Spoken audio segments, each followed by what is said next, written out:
ജീവനും ജീവിതവും എന്ന് പറയുന്ന പഠന പരമ്പരയിലേക്ക് വീണ്ടും കടന്നു വന്ന എല്ലാവർക്കും സ്വാഗതം.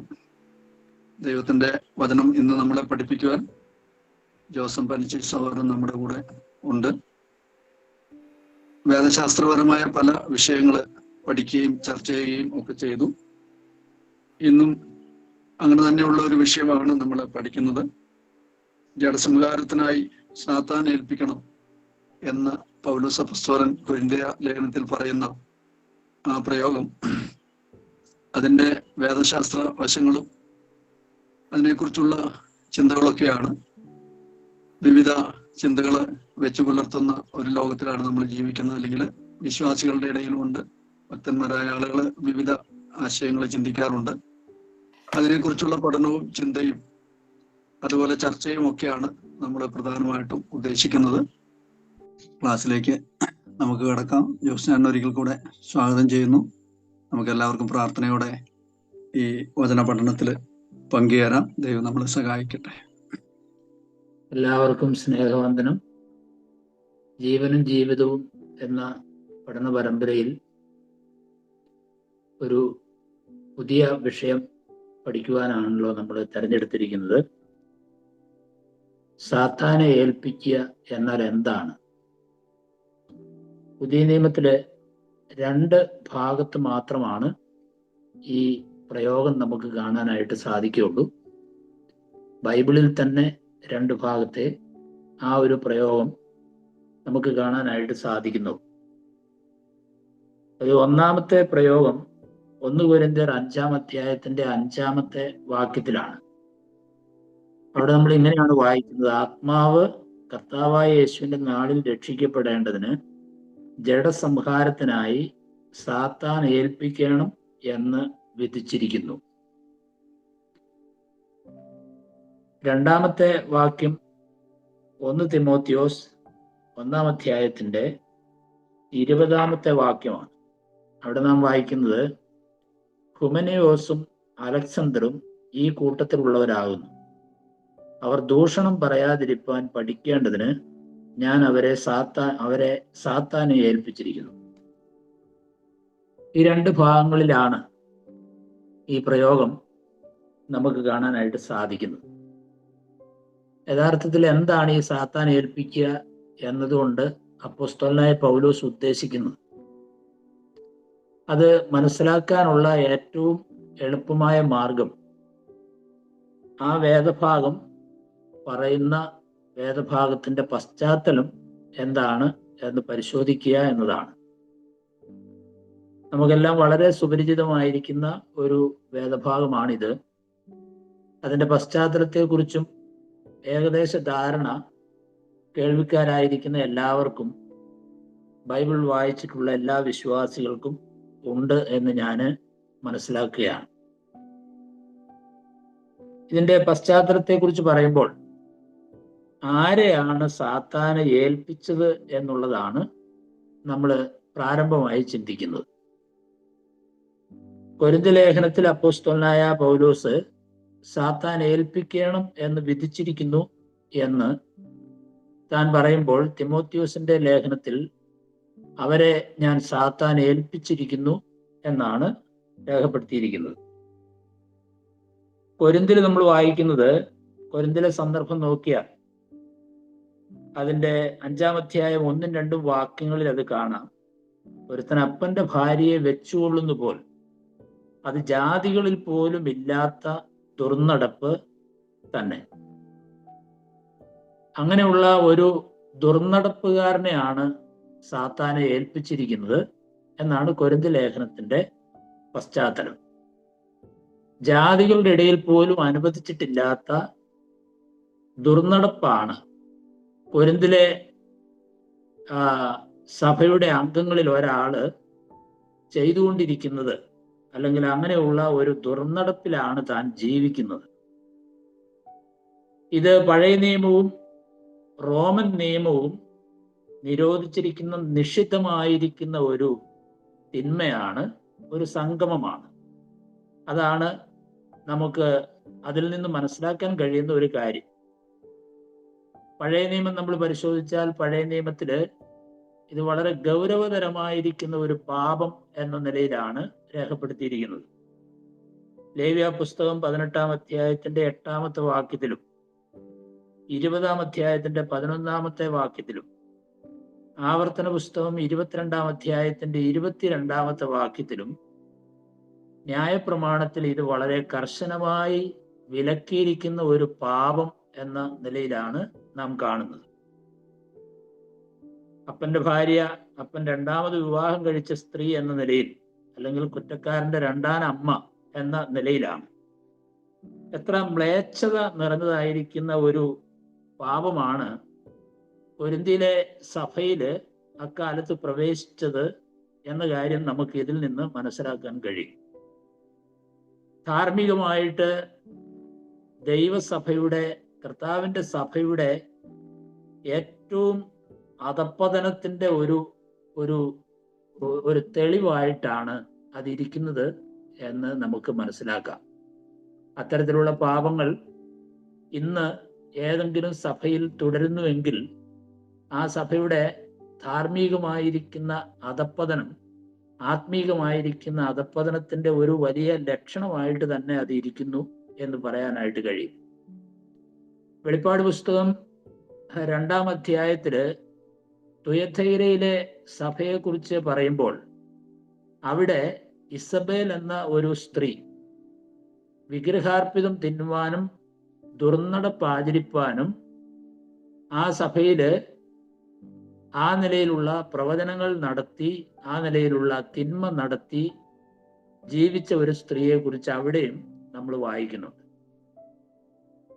ആദിമ സഭയിലും ഇത്തരത്തിലുള്ളതായിരിക്കുന്ന പാപപ്രവണതകൾ ചില സഭകളിൽ കടന്നു വന്നിട്ടുണ്ട് എന്നുള്ളത് നമുക്ക് മനസ്സിലാക്കാനായിട്ട് സാധിക്കും. ഈ കൊരിന്ത് ലേഖനം നമ്മൾ വായിക്കുമ്പോൾ സ്ഥിരമായി ഈ പാപത്തിൽ തുടർന്ന മനുഷ്യനെയാണ് സാത്താൻ ഏൽപ്പിക്കുവാനായിട്ട് പൗലോസ് പറയുന്നത്. അവിടെ നമ്മൾ വായിക്കുന്നത് അപ്പന്റെ ഭാര്യയെ വെച്ചുകൊള്ളുന്നു പോൽ എന്ന ഒരു പ്രയോഗം നമുക്ക് കാണാം. ആ പ്രയോഗത്തിന്റെ അർത്ഥം ഈ സ്ത്രീയുമായിട്ട് സ്ഥിരമായിട്ടുള്ള തെറ്റായ ബന്ധത്തെ സൂചിപ്പിക്കുന്ന ഒരു പ്രയോഗം എന്ന നിലയിലാണ്. ദുർനടപ്പില് മനഃപൂർവമായി തുടരുകയും അങ്ങനെ ആ ദുർനടപ്പിൽ ജീവിച്ചു പോരുകയും ചെയ്ത സഭയുടെ അംഗത്തെക്കുറിച്ചാണ് അവിടെ രേഖപ്പെടുത്തിയിരിക്കുന്നത്. എന്നാൽ ആ വേദഭാവം വായിക്കുമ്പോൾ ഈ മനുഷ്യനെ സാത്താൻ ഏൽപ്പിക്കണം എന്ന് പറഞ്ഞിട്ടുണ്ടെങ്കിലും ദുർനടപ്പിൽ ഏർപ്പെട്ടതായിരിക്കുന്ന ആ സ്ത്രീയെ കുറിച്ചൊന്നും തന്നെ കൊരിന്ത് ലേഖനത്തിൽ പറയുന്നില്ല. അതിന് കാരണം അവൾ ഒരു വിശ്വാസി ആയിരിക്കാനുള്ള സാധ്യത വളരെ കുറവാണ്. 1 കൊരിന്ത്യർ 5-ാം അധ്യായത്തിൽ തന്നെ ഈ ദുർനടപ്പുകാരനെതിരെ നടപടിയെടുക്കുന്ന പശ്ചാത്തലത്തിൽ പൗലോസ് അപ്പോസ്തലൻ പറയുന്നുണ്ട്, പുറത്തുള്ളവരെ വിധിപ്പാൻ എനിക്ക് എന്ത് കാര്യം? നിങ്ങൾ അകത്തുള്ളവരെ അല്ലയോ വിധിക്കുന്നത്, പുറത്തുള്ളവരെ ദൈവം വിധിക്കും. ഒരുപക്ഷെ ആ പ്രസ്താവന ഈ സ്ത്രീയെ കൂടെ ഉദ്ദേശിച്ചായിരിക്കാം എന്നാണ് പൊതുവെ ചിന്തിക്കുന്നത്. കാരണം ഇവനെതിരെ സഭ ഒരു നടപടി എടുക്കുമ്പോൾ ആ സ്ത്രീക്കെതിരെ ഏതെങ്കിലും നിലയിലുള്ള ഒരു നടപടി എന്ന ചിന്ത സഭയിൽ തന്നെ ആർക്കും വരേണ്ടതായിട്ടില്ല. കാരണം സഭയ്ക്ക് അകത്തുള്ള വ്യക്തികൾക്കെതിരെ മാത്രമേ ഒരു നടപടി സ്വീകരിക്കേണ്ടതായിട്ട് ഉള്ളൂ. അപ്പൊ ഇവിടെ നമ്മൾ മനസ്സിലാക്കുന്നത് സഭയിൽ ദുർനടപ്പിന്റെ ജീവിതം, തെറ്റായിരിക്കുന്ന ലൈംഗിക ബന്ധങ്ങൾ പുലർത്തിക്കൊണ്ട് തുടരുന്ന ഒരു മനുഷ്യനെതിരെ എടുക്കുന്നതായിരിക്കുന്ന നടപടിയുടെ ഭാഗമായിട്ടാണ് സാത്താൻ ഏൽപ്പിക്കുക എന്ന പ്രയോഗം പറഞ്ഞിരിക്കുന്നത് എന്ന് നമുക്കറിയാം.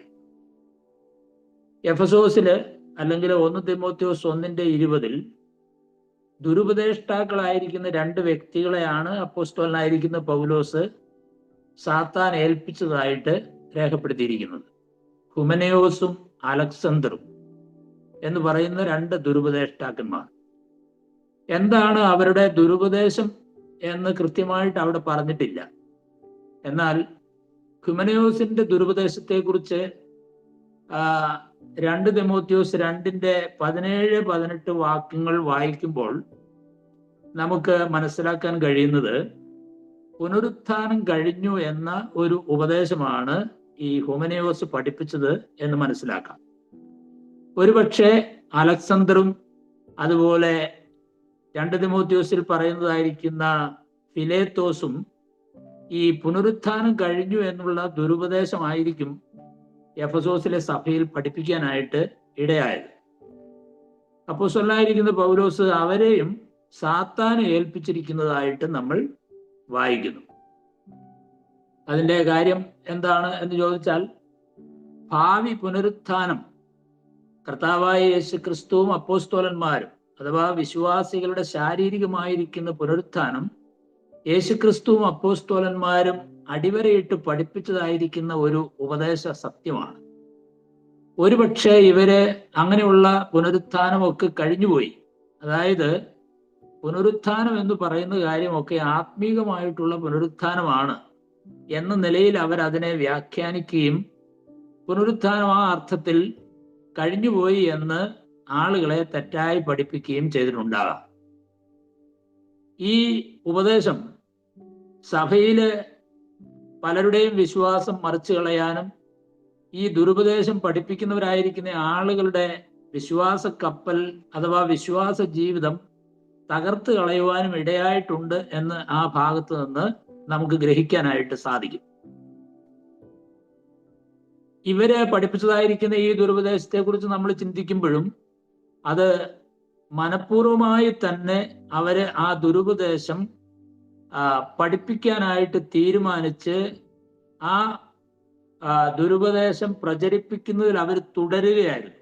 അത് ആ വേദഭാഗത്ത് നിന്ന് നമുക്ക് മനസ്സിലാക്കാനായിട്ട് സാധിക്കും. അവരതിൽ നിന്ന് പിന്മാറുവാനോ അതിനെ സംബന്ധിച്ച് അവരുടെ ഉപദേശത്തിന്റെ പെശക് തിരുത്തുവാനോ മാനസാന്തരപ്പെടുവാനോ അവര് തയ്യാറായിട്ടില്ല. ഒരുപക്ഷെ ഈ അലക്സണ്ടർ ആണോ ചെമ്പുപണിക്കാരനായ അലക്സണ്ടർ എന്ന് നമുക്കറിയില്ല. 2 തിമോത്തിയോസിന്റെ അവസാനത്തെ ഭാഗത്ത് പൗലോസ് അപ്പോസ്തലൻ തിമോത്തിയോസിനെ പ്രത്യേകം ഓർപ്പിക്കുന്നുണ്ട്, അലക്സണ്ടറിനെ സൂക്ഷിച്ചു കൊള്ളണം, നീ സൂക്ഷിച്ചു കൊള്ളണം, കാരണം അവൻ എനിക്ക് വളരെയധികം ഉപദ്രവം ചെയ്ത ഒരു വ്യക്തിയാണ് എന്ന നിലയിൽ പറയുന്നുണ്ട്. അപ്പോ ആദിമ ക്രൈസ്തവ സഭയിൽ ഉപദേശപരമായിരിക്കുന്ന വിരുദ്ധോപദേശങ്ങൾ, തെറ്റായിരിക്കുന്ന ഉപദേശങ്ങൾ പഠിപ്പിക്കുകയും പ്രചരിപ്പിക്കുകയും ചെയ്തതായിരിക്കുന്ന 2 വ്യക്തികളെയാണ് സാത്താൻ ഏൽപ്പിച്ചിരിക്കുന്നു എന്ന് അപ്പോസ്തലനായ പൗലോസ് പറയുന്നത്. ചുരുക്കത്തിൽ ഉപദേശപരമായും ജീവിതപരമായും ഉള്ള അശുദ്ധിയിൽ തുടരുകയും അത്തരക്കാർ സഭയെ സ്വാധീനിക്കുകയും ചെയ്യുന്നത് കണ്ടപ്പോൾ അങ്ങനെയുള്ള വ്യക്തികളെയാണ് സാത്താന് ഏൽപ്പിച്ചു കൊടുക്കണം അല്ലെങ്കിൽ ഏൽപ്പിച്ചു കൊടുക്കുന്നു എന്ന് അപ്പോസ്തലനായിരിക്കുന്ന പൗലോസ് പറഞ്ഞിരിക്കുന്നത് എന്ന് നമുക്ക് മനസ്സിലാക്കാം. സഭയിൽ അത്തരക്കാരായിരിക്കുന്ന ആളുകൾ തുടരുന്നതിനോട് ആദിമസഭയോ അപ്പോസ്തലന്മാരോ അനുകൂലമായിരുന്നില്ല. അങ്ങനെയുള്ളവർക്കെതിരെ ശക്തമായിരിക്കുന്ന നടപടിയുടെ ഭാഗമായിട്ടാണ് അവരെ സാത്താന് ഏൽപ്പിക്കാൻ വിധിച്ചിരിക്കുന്നു എന്ന് പറയുന്നതും സാത്താൻ ഏൽപ്പിച്ചിരിക്കുന്നു എന്ന് പറയുന്നതും. എന്തിനാണ് അവരെ സാത്താൻ ഏൽപ്പിച്ചത് എന്നുള്ളത് അതിനോടനുബന്ധിച്ച് ചോദിക്കുന്ന ഒരു പ്രധാനപ്പെട്ട പ്രസക്തമായിരിക്കുന്ന ചോദ്യമാണ്. കൊരിന്തിലും എഫെസോസിലുമുള്ള ഈ വ്യക്തികളെ എന്തിനാണ് സാത്താൻ ഏൽപ്പിച്ചത്? കൊരിന്തിലുള്ളതായിരിക്കുന്ന ദുർനടപ്പുകാരനെ എന്തിനാണ് ഏൽപ്പിച്ചത് എന്ന് അവിടെ തന്നെ പറയുന്നു.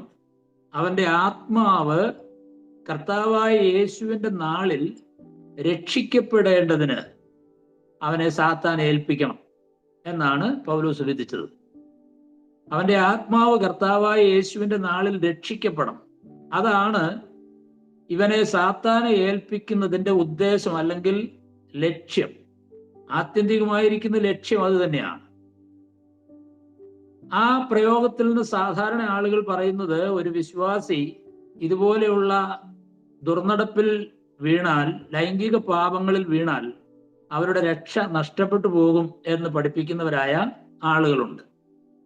എന്നാൽ അതിൽ നിന്ന് രക്ഷ നഷ്ടപ്പെട്ടു പോകും എന്ന് അർത്ഥമാക്കേണ്ടതായിരിക്കുന്ന ആവശ്യമില്ല. അങ്ങനെ പഠിപ്പിച്ചാലുള്ള ഒരു പ്രശ്നം എന്താണ് എന്ന് ചോദിച്ചാൽ, ജഡസംഹാരം കൊണ്ടാണ് ഒരു വ്യക്തി രക്ഷിക്കപ്പെടുന്നത് എന്ന് വരും. കാരണം രക്ഷിക്കപ്പെടേണ്ടതിന് ജഡസംഹാരത്തിനായി സാത്താനെ ഏൽപ്പിക്കണം എന്നാണല്ലോ പറഞ്ഞത്. അങ്ങനെയാണെങ്കിൽ ജഡസംഹാരം കൊണ്ടാണ് ഒരാള് നിത്യമായ നാശത്തിൽ നിന്ന് എന്നേക്കുമായി രക്ഷിക്കപ്പെടുന്നത് എന്ന ആശയം വരും. കാരണം ഒരാളുടെ രക്ഷ നഷ്ടപ്പെട്ടതിന് ശേഷമാണല്ലോ രക്ഷിക്കപ്പെടേണ്ടതിന് എന്നുള്ള പ്രയോഗം അത്തരം ഉപദേശം പഠിപ്പിക്കുന്ന ആളുകൾ ഉപയോഗിക്കുന്നത്. അപ്പൊ അതുകൊണ്ട് അത് സ്വീകാര്യമായിരിക്കുന്ന ഒരു വ്യാഖ്യാനമല്ല. അങ്ങനെ ഒരു രക്ഷാമാർഗം ബൈബിളിന് അന്യമായിരിക്കുന്ന രക്ഷാമാർഗമാണ് എന്ന് നമുക്കറിയാം. എന്നാൽ അവിടെ രക്ഷിക്കപ്പെടുക എന്നതിന് ഉള്ള ആശയം എന്താണ് എന്ന് നമ്മൾ പരിശോധിച്ചാൽ, ഇതര വേദഭാഗങ്ങളുടെ ഒക്കെ വെളിച്ചത്തിൽ നമ്മൾ വിലയിരുത്തിയാൽ, ആ വേദഭാഗത്തിന്റെയും വെളിച്ചത്തിൽ നമ്മൾ വിലയിരുത്തിയാൽ, അത് വിശ്വാസികളുടെ വിശുദ്ധീകരണവുമായി ബന്ധപ്പെട്ടതായിരിക്കുന്ന ഒരു പ്രയോഗമാണ്. വിശ്വാസികളുടെ വിശുദ്ധീകരണവുമായി ബന്ധപ്പെട്ട കാര്യത്തിനും രക്ഷിക്കപ്പെടുക എന്നുള്ള വാക്ക് ബൈബിളിൽ ഉപയോഗിച്ചിട്ടുണ്ടെന്ന് നമുക്കറിയാം. ഒരു ഉദാഹരണം പറഞ്ഞാൽ യാക്കോബിന്റെ ലേഖനം 1-ാം അധ്യായം 21-ാം വാക്യം. അവിടെ നമ്മൾ വായിക്കുന്നത്, എല്ലാ അഴുക്കും ദുഷ്ടതയുടെ ആധിക്യവും വിട്ട് നിങ്ങളുടെ ആത്മാക്കളെ രക്ഷിപ്പാൻ ശക്തിയുള്ളതുമായ വചനം സൗമ്യതയോടെ കൈക്കൊള്ളുവിൻ. വിശ്വാസികളോടാണല്ലോ ആ പ്രയോഗം പറയുന്നത്. വിശ്വാസികൾ അവരുടെ ആത്മാക്കളുടെ രക്ഷയ്ക്ക് വേണ്ടി എല്ലാ ദുഷ്ടതയും അതുപോലെ അഴുക്കും ഒക്കെ വിട്ടുകളഞ്ഞ് ദൈവത്തിന്റെ വചനം സ്വീകരിക്കണം എന്നാണ്. കർത്താവിന്റെ വചനം ശരിയായ നിലയിൽ സ്വീകരിക്കുന്നത് വഴി അഴുക്കും ദുഷ്ടതയുടെ ആധിക്യവും ഒക്കെ വിട്ടുകളഞ്ഞ് അവരുടെ ആത്മാക്കൾ രക്ഷിക്കപ്പെടും. കൊരിന്ത്യർ ലേഖനത്തിൽ നമ്മൾ വായിക്കുന്നു, ജഡത്തിലെയും ആത്മാവിലെയും സകല കന്മഷവും നീക്കി ദൈവഭയത്തിൽ വിശുദ്ധിയെ തികച്ചുകൊള്ളുക. അപ്പൊ ഇവിടെ രക്ഷിക്കപ്പെടുക എന്ന് ഉപയോഗിച്ചിരിക്കുന്ന വാക്ക് വിശ്വാസികളുടെ വിശുദ്ധീകരണവുമായി ബന്ധപ്പെട്ടതായിരിക്കുന്ന പ്രയോഗമാണ്. ആ ഒരു ആശയത്തിലാണ് കൊരിന്ത്യർ ലേഖനത്തിലും രക്ഷിക്കപ്പെടേണ്ടതിന് എന്ന വാക്ക് ഉപയോഗിച്ചിരിക്കുന്നത്. അല്ലാതെ ആ വ്യക്തിയുടെ രക്ഷ നഷ്ടപ്പെട്ടു പോയതുകൊണ്ട് പറയുന്ന ഒരു പ്രയോഗമല്ല. യേശുവിന്റെ നാളിൽ പൂർണ്ണ വിശുദ്ധിയുള്ളവനായി വെളിപ്പെടേണ്ടതിനാണ് അപ്പോസ്തലനായ പൗലോസ് അവനെ സാത്താനെ ഏൽപ്പിക്കണം എന്ന് വിധിച്ചത്. അത്തരം പാപത്തിൽ ഏർപ്പെട്ടതായിരിക്കുന്ന ഒരു വ്യക്തിയുടെ രക്ഷ നഷ്ടപ്പെട്ടെങ്കിൽ ആ വ്യക്തിയെ പിന്നെ സഭയിൽ നിന്ന് പുറത്താക്കേണ്ട ആവശ്യമൊന്നുമില്ല. ഓട്ടോമാറ്റിക് അദ്ദേഹം സഭയ്ക്ക് പുറത്താണ്.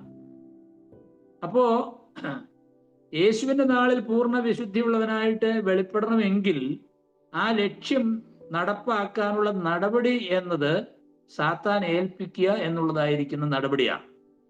അപ്പൊ അവിടെ ദുർനടപ്പിൽ നിന്ന് പിന്തിരിയുക എന്ന് മാത്രമല്ല, വിശുദ്ധിയോടെ കർത്താവായ യേശു ക്രിസ്തുവിന്റെ മുൻപിൽ നിൽക്കുകയും വേണം എന്നതുള്ളതാണ് അവനെതിരെയുള്ള ഈ നടപടിയുടെ ആത്യന്തിക ലക്ഷ്യം എന്ന് പറയുന്നത്. പാപത്തിൽ നിന്ന് മാനസാന്തരപ്പെട്ട് വിശുദ്ധ ജീവിതം നയിക്കുന്ന ഒരു വ്യക്തിയായി കർത്താവിന്റെ നാളിൽ അവന്റെ മുൻപിൽ നിൽക്കണം. ആ ലക്ഷ്യമാണ് ഈ നടപടി സ്വീകരിക്കുമ്പോൾ സഭയ്ക്ക് ഉണ്ടായിരിക്കേണ്ടത്. അപ്പോസ്തലനായ പൗലോസ് ആ ലക്ഷ്യത്തിലാണ് പുറത്താക്കണം എന്ന് പറയുന്നത്. ഇന്നും അങ്ങനെ തന്നെയാണ് എന്ന് നമുക്കറിയാം. സാത്താന് ഏൽപ്പിക്കുന്ന ഒരു വ്യക്തിയെ സംബന്ധിച്ചുള്ള സഭയുടെ ലക്ഷ്യം ആ വ്യക്തിയുടെ പൂർണ്ണമായിരിക്കുന്ന വിശുദ്ധീകരണമാണ്. അപ്പോ ആ ലക്ഷ്യത്തിലാണ് അത് ചെയ്യുന്നത്. എഫെസോസിലെ കാര്യം നമ്മൾ നോക്കിയാൽ ദൂഷണം പറയാതിരിക്കാൻ പഠിക്കേണ്ടതിന് സാത്താൻ ഏൽപ്പിച്ചിരിക്കുന്നു എന്നാണ് പൗലോസ് പറയുന്നത്. ദൂഷണം എന്നത് ദൈവഹിതത്തിന് അല്ലെങ്കിൽ ദൈവികമായിരിക്കുന്ന ആലോചനയ്ക്ക്, ദൈവികമായിരിക്കുന്ന നിയമങ്ങൾക്ക് വിരുദ്ധമായി സംസാരിക്കുക, പഠിപ്പിക്കുക എന്നുള്ളതാണ് അതുകൊണ്ട് അർത്ഥമാക്കുന്നത്. പുനരുത്ഥാനമുണ്ട്, ശാരീരികമായിട്ടുള്ളൊരു പുനരുത്ഥാനമുണ്ട് എന്നത് ക്രൈസ്തവ സഭയുടെ അടിസ്ഥാന ഉപദേശങ്ങളിൽ ഒന്നാണ്. ക്രൈസ്തവ വിശ്വാസത്തിന്റെ ആണിക്കല്ല് ഇളക്കിക്കളയുന്ന ഒരു ഉപദേശമാണ് പുനരുത്ഥാനം കഴിഞ്ഞുപോയി എന്നുള്ളതായിരിക്കുന്ന ഉപദേശം. അത് വലിയ ദുരുപദേശമാണെന്ന് മാത്രമല്ല, ദൈവദൂഷണമാണ്. കാരണം ദൈവഹിതത്തിന് വിപരീതമായി പഠിപ്പിക്കുന്ന ഒരു ഉപദേശമാണ്. ദൈവമില്ല, പുനരുത്ഥാനമില്ല, കർത്താവായ യേശു ക്രിസ്തു ദൈവമല്ല എന്നൊക്കെ പഠിപ്പിക്കുകയും പ്രസംഗിക്കുകയും ചെയ്യുന്നത് ദൈവദൂഷണമാണ്. ആ അർത്ഥത്തിലാണ് നമ്മളിത് മനസ്സിലാക്കുന്നത്. കർത്താവിന്റെ നാമത്തിന് അപമാനകരമായ നിലയിൽ ദൈവത്തിന്റെ നാമത്തെ ദുഷിക്കുന്നതിന് തുല്യമായിരിക്കുന്ന കാര്യമാണ്. അതുകൊണ്ട് ബൈബിളിലെ അടിസ്ഥാന ഉപദേശ സത്യങ്ങൾക്ക് വിരുദ്ധമായിട്ടുള്ള ദുരുപദേശങ്ങളെ ആ നിലയിലാണ് നമുക്ക് കാണാനായി സാധിക്കുന്നത്. ദൈവനാമത്തിന് അപമാനകരമായിരിക്കുന്ന ഏത് കാര്യങ്ങൾ പഠിപ്പിച്ചാലും അത് ദൈവദൂഷണത്തിന്റെ ഭാഗമായിട്ട് വരും. ദൈവദൂഷണം എന്ന നിലയിലാണ് മനസ്സിലാക്കാൻ കഴിയുന്നത്.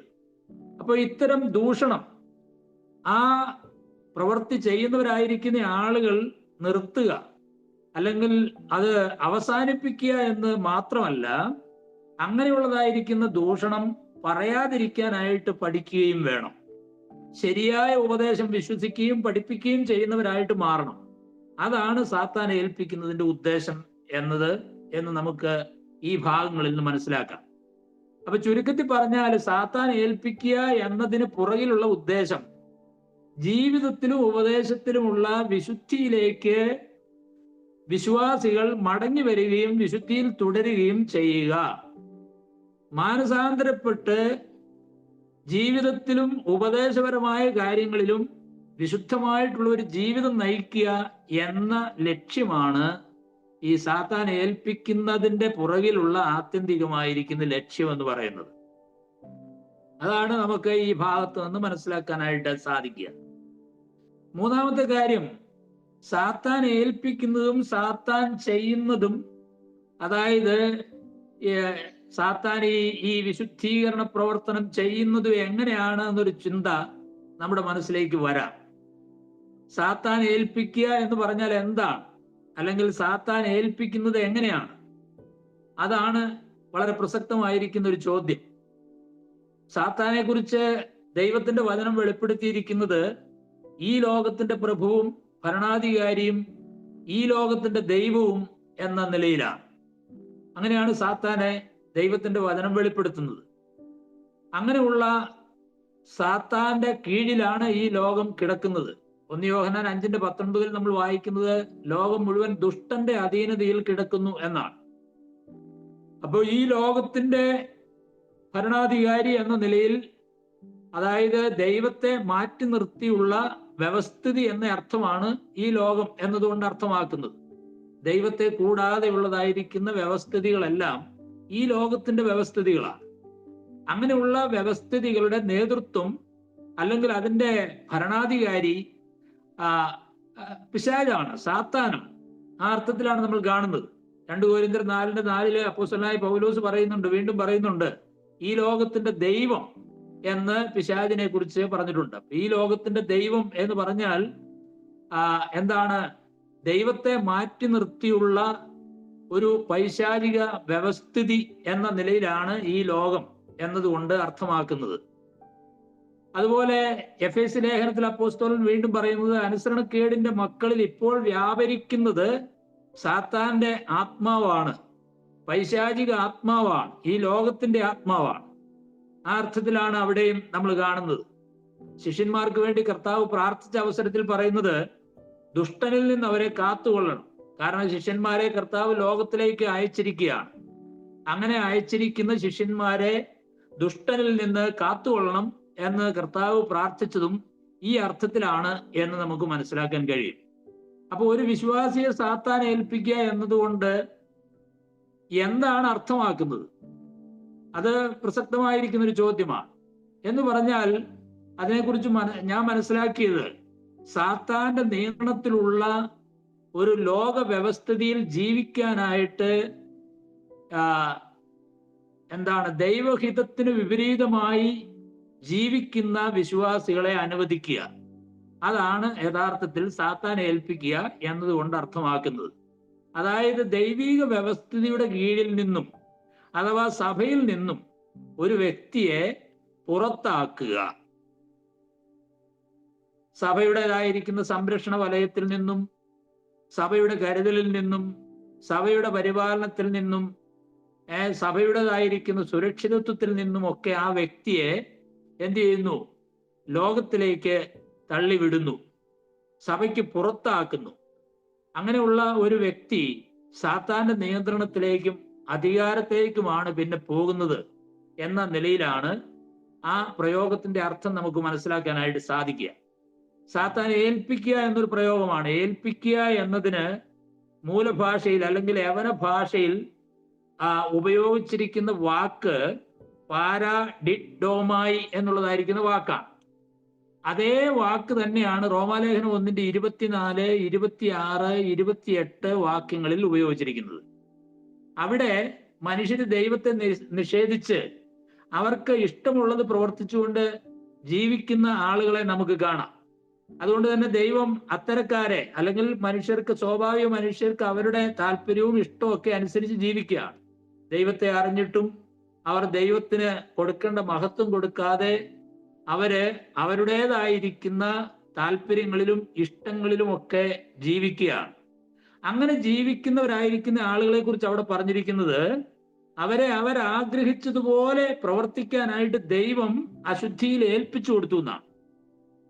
ആ പാപത്തിന്റെ പ്രവൃത്തിക്കായിട്ട് അവരെ ഏൽപ്പിച്ചു കൊടുത്തു എന്ന് പറഞ്ഞാൽ, ദൈവിക സത്യങ്ങൾ മനസ്സിലാക്കിയതിന് ശേഷവും മനഃപൂർവ്വമായി പാപം ചെയ്യുന്ന ആളുകളെ അത്തരം പാപം ചെയ്യുന്നതിനായിട്ട് ഏൽപ്പിച്ചു കൊടുക്കുകയാണ്. അത്തരത്തിലുള്ള പാപത്തിൽ തന്നെ തുടരാനായിട്ട് അനുവദിക്കുകയാണ്. സാധാരണ നമ്മൾ പറയുമല്ലോ, അടിച്ച വഴിയെ പോയില്ലെങ്കിൽ പോയ വഴിയെ അടിക്കുക എന്നതുപോലെയുള്ള ഒരു പ്രവർത്തനമാണത്. പാപത്തെക്കുറിച്ചും അതിന്റെ ഗൗരവത്തെക്കുറിച്ചും അതിന്റെ ഭവിഷ്യത്തുകളെ കുറിച്ചും ഒക്കെ മനസ്സിലാക്കിയതിന് ശേഷം മനഃപൂർവ്വമായി അത്തരത്തിലുള്ള പാപങ്ങളിൽ തുടരുന്ന ആളുകളെ അങ്ങനെ തുടരാനായിട്ട് ദൈവം അനുവദിക്കും. അങ്ങനെ അനുവദിക്കുമ്പോൾ സ്വാഭാവികമായിട്ടും അവർ ആ പാപത്തിൽ തന്നെ തുടരുകയാണ് ചെയ്യുന്നത്. അതുപോലെ തന്നെ അപ്പോസ്തലനായിരിക്കുന്ന പൗലോസും സാത്താന്റെ ഇഷ്ടം പ്രവർത്തിച്ച് ജീവിക്കുന്നവരെ, അതിൽ നിന്ന് പിന്മാറാൻ മനസ്സില്ലാത്തവരെ, മാനസാന്തരപ്പെടുവാൻ വിമുഖത കാണിക്കുന്നവരെ അവന്റെ ഇഷ്ടത്തിന് ഏൽപ്പിച്ചു കൊടുക്കുകയാണ്. അവന്റെ പ്രവർത്തനത്തിന്, അവരുടെ താല്പര്യങ്ങൾക്കനുസരിച്ച് അവരെ ഏൽപ്പിച്ചു കൊടുക്കുകയാണ്. നേരത്തെ ഞാൻ പറഞ്ഞതുപോലെ ക്രിസ്തീയ സഭയുടെ കരുതലും കൂട്ടായ്മയും പിന്തുണയും കൂടാതെ ജീവിക്കുവാനായിട്ട് ഏകനായിട്ട് ഈ ലോകത്തിലേക്ക് ആ മനുഷ്യനെ തള്ളിവിടുകയാണ് യഥാർത്ഥത്തിൽ ചെയ്യുന്നത്. കർത്താവായ യേശു ക്രിസ്തുവിന്റെ സഭയിൽ തുടരാനുള്ളതായിരിക്കുന്ന അവകാശം രക്ഷിക്കപ്പെട്ടതായിരിക്കുന്ന ഓരോ വ്യക്തികളും മനഃപൂർവ്വമായി തന്നെ സൂക്ഷിക്കേണ്ടതാണ്. എന്നാൽ മനഃപൂർവ്വമായി അത് നഷ്ടപ്പെടുത്തുന്ന മനുഷ്യരെ ഇങ്ങനെ ലോകത്തിലേക്ക് തള്ളിവിടുവാനായിട്ടിടയായിത്തീരും. അതിനാണ് യഥാർത്ഥത്തിൽ സാത്താൻ ഏൽപ്പിക്കുക. അത് ഭയങ്കരമായിരിക്കുന്ന ഒരു കാര്യമാണ്. കർത്താവിന്റെ സഭയുടെ ഭാഗമായിരിക്കുന്ന വിശ്വാസികളെ സഭയ്ക്ക് പുറത്താക്കുക എന്ന് പറയുന്നത്, സഭയിൽ നിന്ന് മാറ്റി നിർത്തുക എന്ന് പറയുന്നത് അതീവ ഗൗരവതരമായിരിക്കുന്ന ഒരു വിഷയമാണ്. നമ്മൾ വിചാരിക്കുന്നതിനേക്കാളും ആ വ്യക്തിയുടെ വിശ്വാസ ജീവിതത്തിൽ ഒരുപാട് പ്രയാസങ്ങൾ വരുത്തുന്നതായിരിക്കുന്ന ഒരു കാര്യമാണ്. അതുകൊണ്ട് എന്ത് വില കൊടുത്തും സഭയുടെ അംഗത്വം നിലനിർത്തുവാനും വിശുദ്ധമായി അത് സൂക്ഷിക്കുവാനുമുള്ള ഉത്തരവാദിത്വവും കടപ്പാടും എല്ലാ വിശ്വാസികൾക്കും ഉണ്ട് എന്നുള്ള കാര്യം നമ്മൾ ഇതിൽ നിന്ന് മനസ്സിലാക്കേണ്ട ഒരു പ്രായോഗികമായിരിക്കുന്ന പാഠമാണ്. ഏൽപ്പിച്ചു കൊടുക്കുക എന്ന പദം ശിക്ഷ വിധിക്കുന്നതിനുള്ള, അഥവാ ശിക്ഷയ്ക്കായിട്ട് കൈമാറുക, ഹാൻഡ് ഓവർ ചെയ്യുക എന്ന ഒരു നീതിന്യായ നടപടിയെ സൂചിപ്പിക്കുന്ന ഒരു പ്രയോഗം കൂടെയാണ് അത് എന്ന് നമുക്ക് മനസ്സിലാക്കാം. പാപത്തിൽ തുടരുന്നതായിരിക്കുന്ന വ്യക്തിക്ക് നൽകിയ ശിക്ഷ എന്ന് പറയുന്നത് സാത്താനെ ഏൽപ്പിച്ചു കൊടുക്കണം. നമ്മൾ പറയും, നമ്മുടെ നാട്ടിലെ ഒരു കുറ്റവാളി അദ്ദേഹത്തോട് എത്ര പറഞ്ഞിട്ടും തൻ്റെ പാപത്തിന്റെ തെറ്റിന്റെ വഴിയെ വിട്ട് മാറുന്നില്ല എങ്കിൽ അവസാനം പോലീസുകാർക്ക് ഏൽപ്പിച്ചു കൊടുക്കുന്നു എന്ന് പറയുന്നത് പോലെയാണ്. ആ തരത്തില് തിന്മയുടെ വഴികളിൽ ജീവിക്കുകയും തിന്മ വിട്ടുമാറാൻ മനസ്സില്ലാതിരിക്കുകയും ചെയ്യുന്ന വിശ്വാസികളെ സാത്താന്റെ കരങ്ങളിലേക്ക് ഏൽപ്പിച്ചു കൊടുക്കുന്ന ഒരു സ്ഥിതി എന്ന് പറയുന്നത് അതിദയനീയമായിരിക്കുന്ന ഒരു സ്ഥിതിയാണ്, സങ്കടകരമായിരിക്കുന്ന ഒരു സ്ഥിതിയാണ്. എന്നാൽ മാനസാന്തരപ്പെടുന്നില്ലെങ്കിൽ അത്തരം തെറ്റുകളിൽ തുടരാൻ അനുവദിച്ചു കൊടുക്കുക എന്ന് മാത്രമേ ചെയ്യാനായിട്ട് സാധിക്കുകയുള്ളൂ. ദൈവവും അങ്ങനെ തന്നെയാണ്. അവരുടെ മാനസാന്തരത്തിനായിട്ട് ദീർഘക്ഷമയോടെ കാത്തിരിക്കുന്നവനാണ് ദൈവം. എന്നാൽ മാനസാന്തരപ്പെടാൻ മനസ്സില്ലെങ്കിൽ അവരുടേതായിരിക്കുന്ന പാപത്തിന്റെ പ്രവൃത്തികളിൽ തുടരും.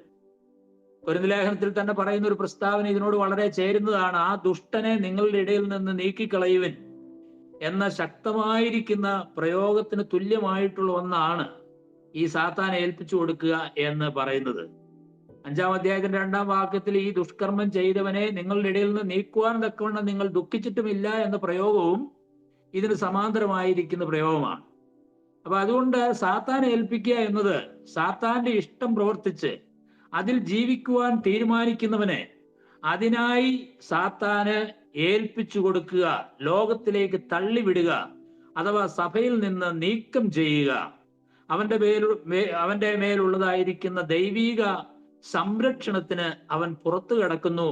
അവന്റെ ഇഷ്ടം പോലെ ചെയ്യുവാൻ അവനെ അനുവദിക്കുക എന്നാണ് അതുകൊണ്ട് അർത്ഥമാക്കുന്നത്. നമ്മളത് ചിന്തിക്കുമ്പോൾ നേരത്തെ ഞാൻ പറഞ്ഞതുപോലെ വളരെ ഗൗരവതരമായിരിക്കുന്ന നിലയിലുള്ള ഒരു നടപടിയാണ്, വളരെ ഖേദകരമായിരിക്കുന്ന ഒരു നടപടിയാണ്.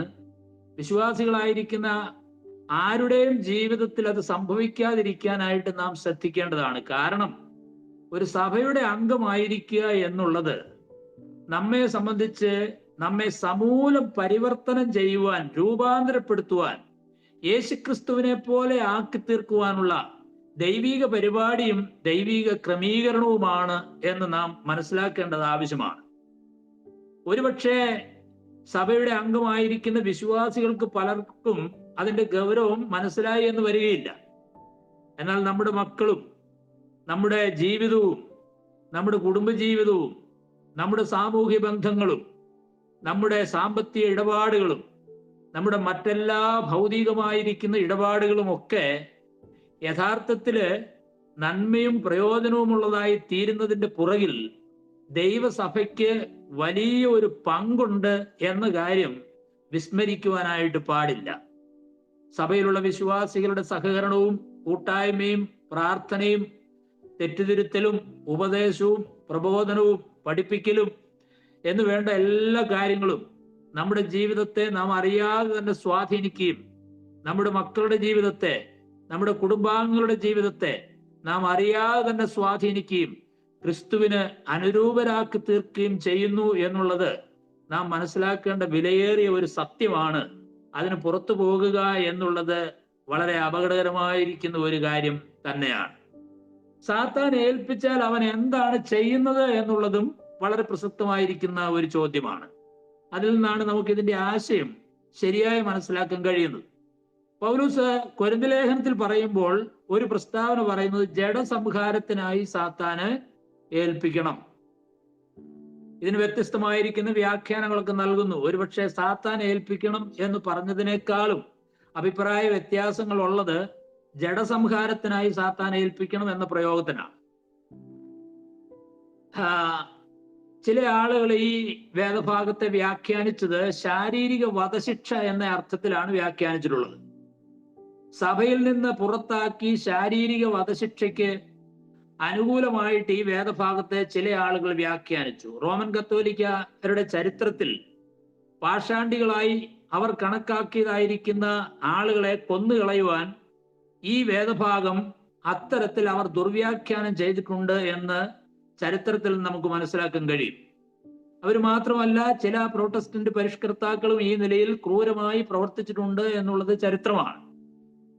അവരൊക്കെ ഈ വേദഭാഗം അതിന്റെ പിൻബലമായിട്ട് ഉപയോഗിക്കാൻ ഇടയായിട്ടുണ്ട്. എന്നാൽ ഇവിടെ ജഡസംഹാരം എന്ന് പറയുന്നത് ശാരീരികമായ വധശിക്ഷയാണ് എന്ന് പറയുവാൻ ഒരു വിധത്തിലും കഴിയുകയില്ല. കാരണം ഇവിടെ അപ്പോസ്തലനായിരിക്കുന്ന പൗലോസ് നടത്തുന്ന ഈ ശിക്ഷണ ക്രമീകരണം തെറ്റ് ചെയ്തതായിരിക്കുന്ന മനുഷ്യന്റെ തെറ്റിനെ തിരുത്തുവാനുള്ള ഒരു ക്രമീകരണമാണ്. അങ്ങനെയുള്ള ഒരു നടപടിക്രമമാണ്. തെറ്റുകാരനെ കൊന്നുകളയുക എന്നതല്ല, തെറ്റുകാരന്റെ മാനസാന്തരവും വിശുദ്ധീകരണവുമാണ് അതിലെ ആത്യന്തികമായി ലക്ഷ്യം വയ്ക്കുന്നത്. വധിക്കപ്പെടുന്ന മനുഷ്യന് അതിനുള്ളതായിരിക്കുന്ന അവസരമൊക്കെ ഇല്ലാതെ പോവുകയാണല്ലോ. പഴയ നിയമത്തിൽ ഈ തെറ്റിനുള്ളതായിരിക്കുന്ന ശിക്ഷ വധശിക്ഷയായിരുന്നു എന്ന് നമുക്കറിയാം. ലേവ്യ പുസ്തകം 20:11 വാക്യത്തിൽ നമ്മൾ കാണുന്നുണ്ട്. എന്നാൽ ആദിമസഭയിൽ ആരും സഭയിൽ നിന്ന് പുറത്താക്കിയ ഒരാളെ വധശിക്ഷയ്ക്കായി വിധിച്ചതായിട്ട് തിരുവെഴുത്തിൽ ഒരു സ്ഥലത്തും നമുക്ക് കാണാൻ കഴിയുകയില്ല. സാത്താൻ ഏൽപ്പിക്കുക എന്ന പ്രയോഗം ആ ദുഷ്ടനെ നിങ്ങളുടെ ഇടയിൽ നിന്ന് നീക്കിക്കളയുക എന്ന പ്രയോഗത്തിന് തത്തുല്യമായിരിക്കുന്ന ഒരു പ്രയോഗമാണ്. അതിനാൽ ക്രിസ്തീയ സഭയിൽ നിന്ന് പുറത്താക്കുവാനായിട്ട് മാത്രമേ സഭയ്ക്ക് അധികാരമുള്ളൂ. അങ്ങനെ പുറത്താക്കപ്പെട്ടതായിരിക്കുന്ന വ്യക്തിയുടെ മേൽ ഏതെങ്കിലും നടപടി സ്വീകരിക്കുവാനായിട്ട് സഭയ്ക്ക് അനുവാദമില്ല. ആ വ്യക്തിയുമായോ അത്തരം പ്രവർത്തികളുമായോ സഭയ്ക്ക് യാതൊരുവിധ സംസർഗവും അരുത് എന്നും അവരുമായി ഭക്ഷണം കഴിക്കുക പോലും അരുത് എന്നുമാണ് കൊരിന്ത് ലേഖനത്തിൽ നമ്മൾ വായിക്കുന്നത്. അവനോടുള്ള സംസർഗം വിട്ട് അവനെ വേർതിരിക്കുക, അതാണ് അതിന്റെ ആശയം. വധശിക്ഷ നടപ്പിലാക്കിയാലേ ഈ നിലപാടുകൾ സ്വീകരിക്കാനായിട്ട് കഴിയില്ലല്ലോ. കാരണം സഭയ്ക്ക് പുറത്താക്കുന്ന ആളെ കൊന്നുകളയുകയാണെങ്കിൽ പിന്നെ അവനുമായി യാതൊരു കൂട്ടായ്മ ബന്ധവും പാടില്ല എന്ന പ്രയോഗത്തിൽ യാതൊരു പ്രസക്തിയും ഇല്ല എന്ന് നമുക്കറിയാം. വധശിക്ഷ നടപ്പാക്കുന്നവർ സാത്താന്റെ കയ്യിലെ ആയുധമായിട്ട് മാറുകയാണ്. സാത്താനെ ഏൽപ്പിച്ചവന്റെ മേൽ സഭയ്ക്ക് എന്താണ് അധികാരം? സഭയ്ക്ക് പ്രത്യേകിച്ച് അധികാരമൊന്നുമില്ല. അവനെ ചുങ്കക്കാരനും പാപിയും എന്നപോലെ കണക്കാക്കുക എന്നുള്ളതല്ലാതെ അവന്റെ പിറകെ നടന്ന് അവനെ പിന്നെ കൊല്ലാനും വധിക്കാനും ഒന്നും ചെയ്യുന്നത് ശരിയല്ല. അതുകൊണ്ട് റോമൻ കത്തോലിക്കര് അത്തരത്തിലൊരു ഉപദേശം അവരുടെ പ്രത്യേക സാഹചര്യത്തിൽ അവർക്ക് കൊണ്ടുവരേണ്ടതായിട്ട് വന്നു. മാത്രമല്ല 2 കൊരിന്ത്യർ 2-ാം അധ്യായത്തിന്റെ 5 മുതൽ 11 വരെയുള്ളതായിരിക്കുന്ന ഭാഗത്ത് നിന്ന് ഈ വ്യക്തി പിന്നീട് മാനസാന്തരപ്പെട്ടതായിട്ട് ആണ് പൊതുവെ വേദശാസ്ത്രികൾ കണക്കാക്കുന്നത്. വധശിക്ഷ നടപ്പാക്കിയിരുന്നുവെങ്കിൽ അവന്റെ മാനസാന്തരം എങ്ങനെയാണ് സാധ്യമാകുന്നത്? അതുകൊണ്ട് അത് തിരുവെഴുത്തോട് യാതൊരു വിധത്തിലും പൊരുത്തപ്പെടുന്നതായിരിക്കുന്ന ഒരു വ്യാഖ്യാനമല്ല. അത് തികച്ചും ദുർവ്യാഖ്യാനമാണ്. അവരവരുടെ താല്പര്യങ്ങൾക്ക് വേണ്ടി വേദപുസ്തകത്തെ സന്ദർഭത്തിൽ നടത്തി വ്യാഖ്യാനിക്കുന്നതാണ് എന്ന് നമുക്ക് മനസ്സിലാക്കാം. രണ്ടാമത് മറ്റൊരു വ്യാഖ്യാനം ജഡസംഹാരം എന്നതുകൊണ്ട് ജഡ സ്വഭാവത്തെ ഇല്ലാതാക്കുക എന്നതാണ് അതിന്റെ അർത്ഥം എന്ന് പറയാറുണ്ട്. അതാണ് മറ്റൊരു വ്യാഖ്യാനം. ജഡത്തിന്റെ സംഹാരം എന്ന് പറഞ്ഞാല് വിശ്വാസികളുടെ ഹൃദയത്തിലുള്ള ദുർമോഹം, നിഗളം, ദൂഷണം എന്നിങ്ങനെയുള്ള ജഡസ്വഭാവത്തിന്റെ തകർച്ചയെ സൂചിപ്പിക്കുന്നു എന്നാണ്. ഒരു പടിയും കൂടെ ചിലർ ഉയർത്തി പറയും. അതെന്താന്ന് ചോദിച്ചാൽ ജഡസ്വഭാവം, ജഡത്തിന്റെ പ്രകൃതിയെ തന്നെ ഇല്ലാതാക്കും. അതൊന്നും നമുക്ക് അങ്ങനെ സ്വീകരിക്കാൻ പറ്റുന്നതായിരിക്കുന്ന ഉപദേശമല്ല. കാരണം സാത്താൻ ഒരു മനുഷ്യന്റെയും പാപ സ്വഭാവത്തെ നേരിട്ട് ഇല്ലാതാക്കുന്നില്ല. ജഡസ്വഭാവത്തെ കൂടുതൽ പ്രോത്സാഹിപ്പിക്കുകയാണ് സാത്താന്റെ ലക്ഷ്യം തന്നെ. സാത്താന്റെ ഉദ്ദേശം തന്നെ അതാണ്.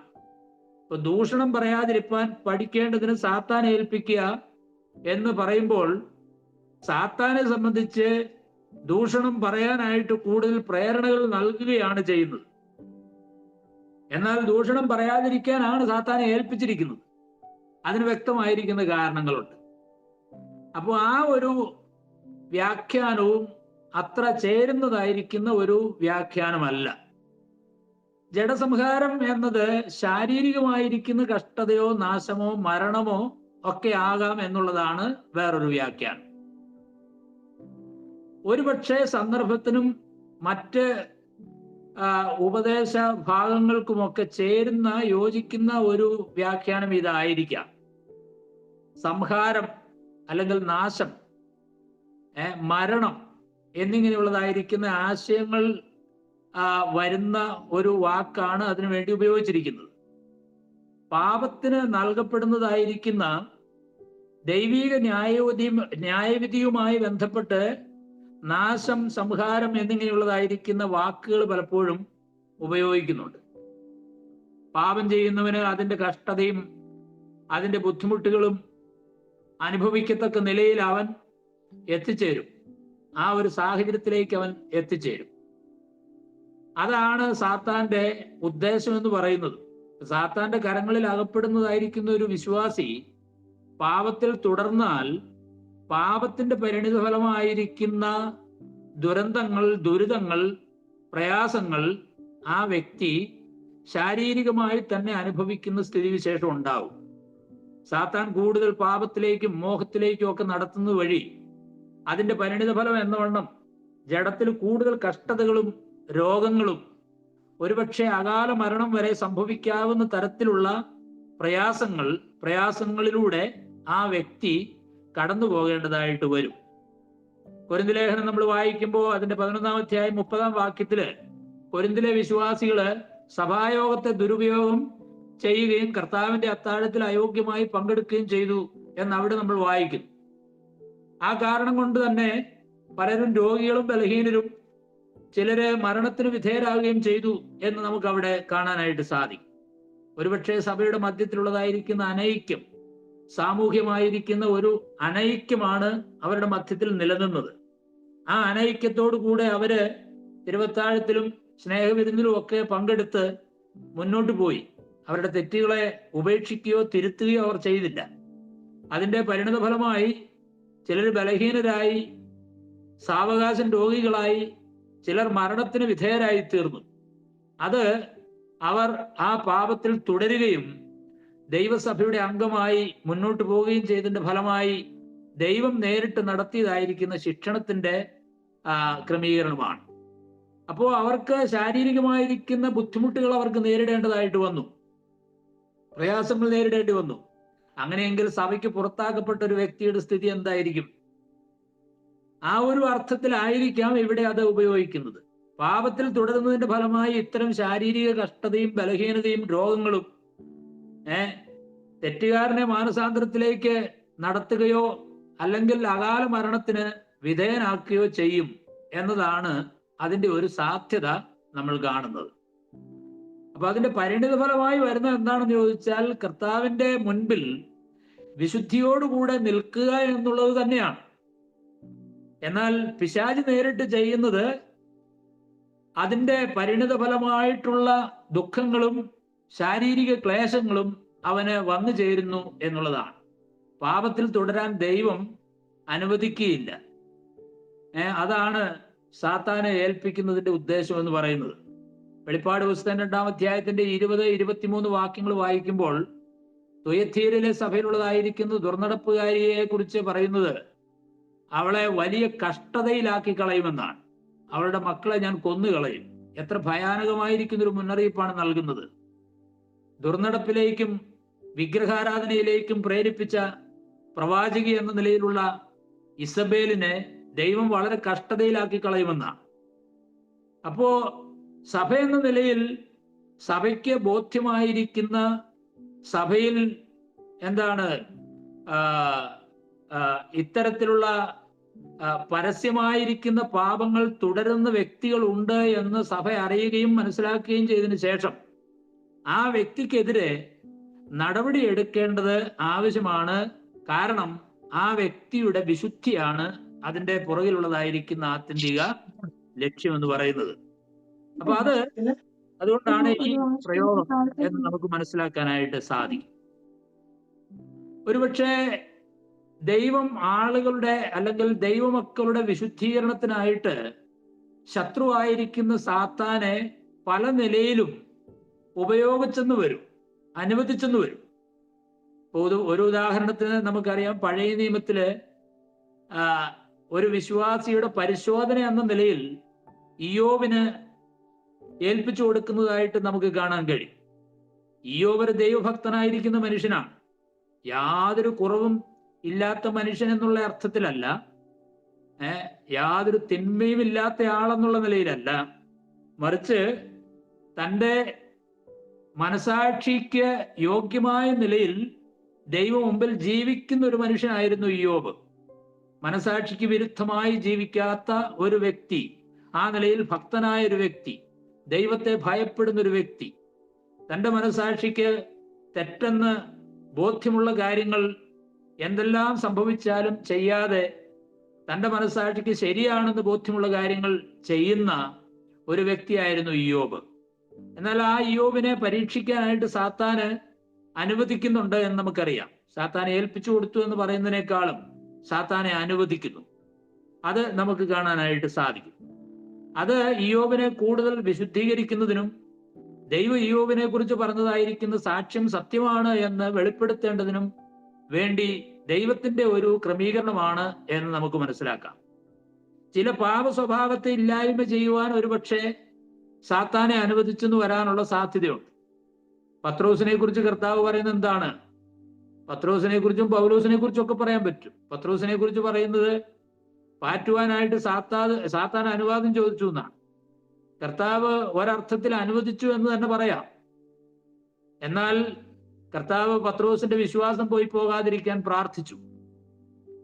പത്രോസ് സാത്താനാൽ പാറ്റപ്പെടുമെന്ന് കർത്താവിന് അറിയാം. നീ ഇങ്ങനെ എന്താണ് തിരിഞ്ഞു വന്ന ശേഷം സഹോദരന്മാരെ ശക്തിപ്പെടുത്തണം എന്ന് പത്രോസിനോട് പറയുമ്പോൾ കർത്താവിന് പത്രോസിനെ പാറ്റുവാനുള്ള അനുവാദം പിശാചിന് കർത്താവ് നൽകി എന്ന് നമുക്ക് മനസ്സിലാക്കാനായിട്ട് സാധിക്കും. പത്രോസ് വളരെയധികം പ്രയാസത്തിലൂടെ കടന്നുപോയി പിൽക്കാലത്ത്. അതിന്റെ ഫലമായി പത്രോസ് മാനസാന്തരപ്പെടുകയും തന്റെ സ്വയാശ്രയവും തന്റെ അഹങ്കാരവും തന്റെ തെറ്റായിരിക്കുന്ന ആത്മവിശ്വാസവും ഒക്കെ താൻ ഉപേക്ഷിക്കുകയും ചെയ്തു എന്ന് നമുക്ക് മനസ്സിലാവും. കാരണം താന് കർത്താവിന് വേണ്ടി ജീവൻ വരെ കൊടുക്കാൻ തയ്യാറാണ് എന്ന് പറഞ്ഞപ്പോൾ യഥാർത്ഥത്തില് പത്രോസ് തന്റെ സ്വയത്തിൽ ആശ്രയിച്ചാണ്, തന്റെ സ്വന്തം ശക്തിയിൽ ആശ്രയിച്ചാണ് അതൊക്കെ പറയുന്നത്. എന്നാൽ അങ്ങനെ വിജയിക്കാൻ കഴിയുകയില്ല എന്ന് പത്രോസിന് ബോധ്യമാകത്തക്ക നിലയിൽ പിശാച് പത്രോസിനെ പാറ്റുകയും താൻ വളരെ ബലഹീനനായിരിക്കുന്ന ഒരു വ്യക്തിയാണ് എന്ന് തനിക്ക് ബോധ്യമാവുകയും ചെയ്തു. അതിന്റെ ഫലമായി പത്രോസ് കർത്താവിലേക്ക് തിരിഞ്ഞു. പൗലോസ് അപ്പോസ്തലനെ സംബന്ധിച്ച് നമുക്കറിയാം, താൻ നിഗളിച്ചു പോകാതിരിപ്പാൻ ജഡത്തിൽ ഒരു ശൂലം ദൈവം അനുവദിച്ചു എന്നാണ്. എന്താണ് ആ ശൂലം? സാത്താന്റെ ദൂതൻ, കുത്തുവാനായിട്ട് സാത്താന്റെ ദൂതനെ അനുവദിച്ചു, തന്നെ കുത്തുന്ന സാത്താന്റെ ദൂതൻ. അപ്പൊ തന്റെ ആ നിഗളത്തെ ഇല്ലാതാക്കുവാനായി ദൈവം ചെയ്തതായിരിക്കുന്ന ഒരു ക്രമീകരണമാണ്. അതൊന്നും സഭയ്ക്ക് പുറത്താക്കുന്നതുമായി ബന്ധപ്പെട്ടതായിരിക്കുന്ന കാര്യമല്ല.